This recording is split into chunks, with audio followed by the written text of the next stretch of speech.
कसैले भनेका छन् सफलता हुँदाखेरि गरिने 1 घण्टाको प्रशंसा भन्दा पनि कुनै व्यक्ति निराश हुँदा असफल हुँदा गरिने एउटा शब्द जुन उत्साहको हुन्छ त्यो चाहिँ अमूल्य हुन्छ।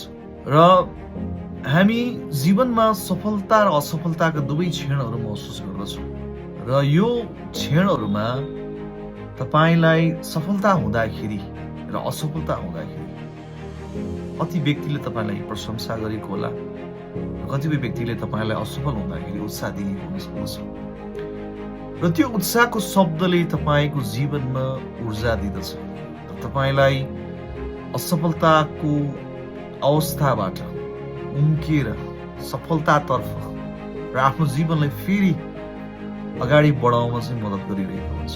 त्यसकारण सफलतामा होस् या असफलतामा हामीलाई दुवै समयमा उत्साहको र प्रशंसाका कुराहरू एकदमै आवश्यक पर्छ।